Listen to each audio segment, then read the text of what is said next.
help out, or there are other ways, perhaps more vague, answers to what this is, or looking ahead a little bit, how will this be seen, once it's history? I think in the specific examples, I think there's a good number of situations that were directly inspired by Republic, but I think a lot of them, including heart marks, which we mentioned, and the Quad Cities die casting situation, and one in a plant in Rhode Island that I talked about in my book.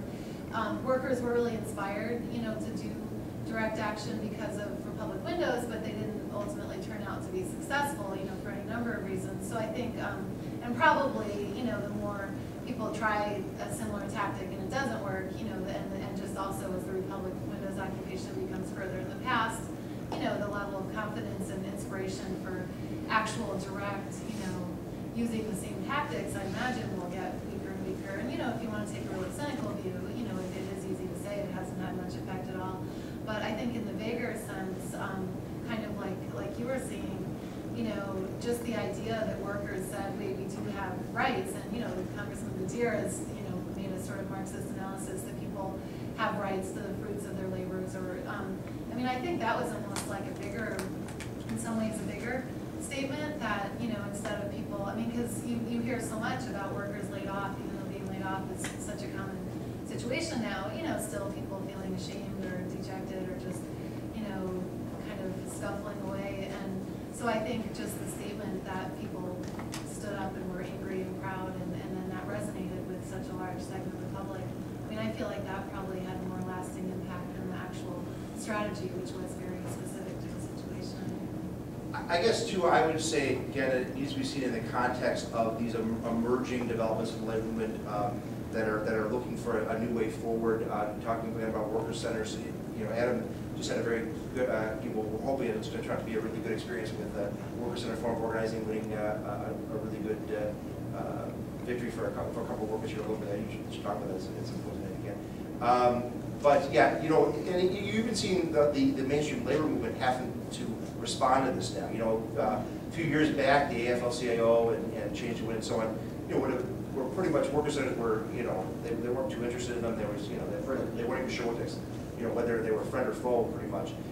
You see them more and more now embracing those kind of models and realizing that they've really got to rethink to some degree the way that they're approaching organizing and so on. So again, I think if you see it in that broader context, then this is a part of a broader struggle. And I'm really glad you brought up the bill. That's who I couldn't think of earlier. Bill Fletcher Jr. and Kim Moody's the other example too of two excellent people have done excellent work recently looking at a different model for the labor movement. So in that context, there's a lot going on right now, and we'll see. I don't know. It's interesting. The public story keeps being talked about. We're talking about it again right here, right now. The workers have been on tours around the country repeatedly, talking to workers all over the place. So, maybe it's a little early, I've said, just to make a determination on that.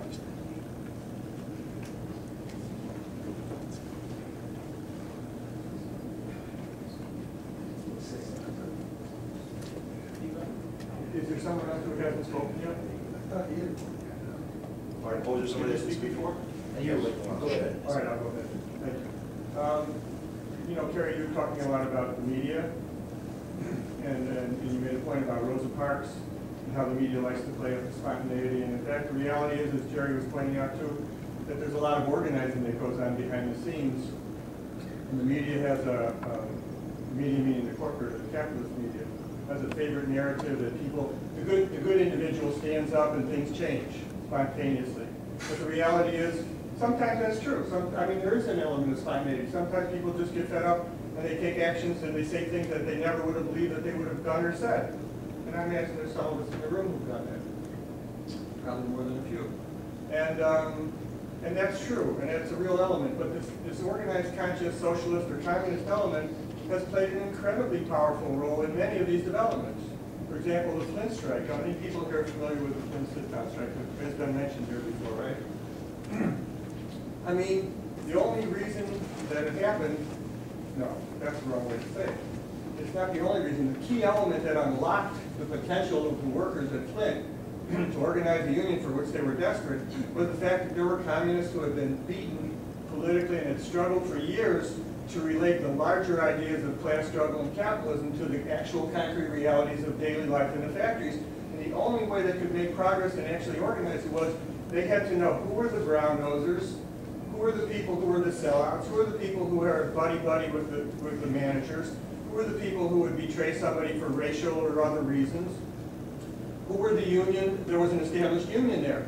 Who were those people? They stayed a million miles away. They wouldn't touch them. They had a political judgment that enabled them to figure out who's who and what's what, and they only could organize by finding who were the trustworthy, reliable people, whatever their positions were. And this was a matter of political judgment that came from years of experience in trying to consciously organize class struggle for socialism. And actually, I think the more people could relate, for example, we want to talk about media, there's a section in the manifesto that reads like today's news about capitalism sweeping the globe and knocking down all the other cultures. We can see cultures and languages disappearing and being smashed by mass marketing and stuff like that every day. It's like Marx is writing today's headlines for crying out loud. Not all of it, but some of it. So I think, you know, contrary to my friend who suggested, if I heard you right, that maybe it's a good idea we should try and get rid of these labels, I actually think that until people question and then consciously choose that capitalism as a system is both outmoded, dangerous, and harmful, and it's possible to get an alternative, whether you're communist, a syndicalist, a socialist, an anarchist, but that you're committed to that, that enables your mind to conceive of possibilities that go beyond the rules of the game. And really, in their own way, they were going beyond the rules of the game, because I think Eric said it was not only technically illegal, it's very illegal to occupy someone else's property. And they did it. Yeah. We're going to have to wrap it up in a couple minutes. Okay. Yeah, the next issue that I think we as workers should be very aware of is the environment. We are doing what we are told to do. We make plastic shit in great quantities, such a quantities that we are destroying the sea. After the last one of us died 4,000 years from now, the plastic is still poisoning the sea. What is the unions or the workers say on the global issue of this type of capitalist way of dealing with the resources, with the reserve, with everything? It's just not sustainable. And what do we have to say about that to the unions? Well, yeah, that's such a great point, just on the very most basic level. I mean, I wish I understood, or I hope I'm not understanding correctly, that the only, the way things are going, the only way to really heal the economic crisis is to just ramp up production and consumption again. Even though most of the junk isn't produced in the U.S. anyway, but still that seems to be the only solution, that's really out there for getting back on track economically. So it's pretty scary and unsustainable seeming. Yeah, the ecological crisis, I think, poses, again, a much more fundamental question of our society than anybody's willing to address yet. Part of my concern about the whole green jobs phenomenon is, again, this idea that, oh, great, so, we can have environmentally friendly companies and products and so on, and get jobs and create more jobs through this new environmental economy, but it doesn't address the ultimate question, again, of, at what point does production, and continued expanded production ultimately, basically create an ecological crisis. Very, again, quoting authors here, but Joe Covell is in a really excellent book called Enemy of Nature, where he really, I think, addresses the fundamental questions about, if we're going to really resolve the ecological crisis, don't we really have to ultimately fundamentally transform human, social, and economic relationships? And I think that's absolutely true. I think there's no way that we can overcome that crisis other than, I know we got to be careful about time. I think that's all we have. Yeah. So Carrie Lyerson and Jerry B. DeSera.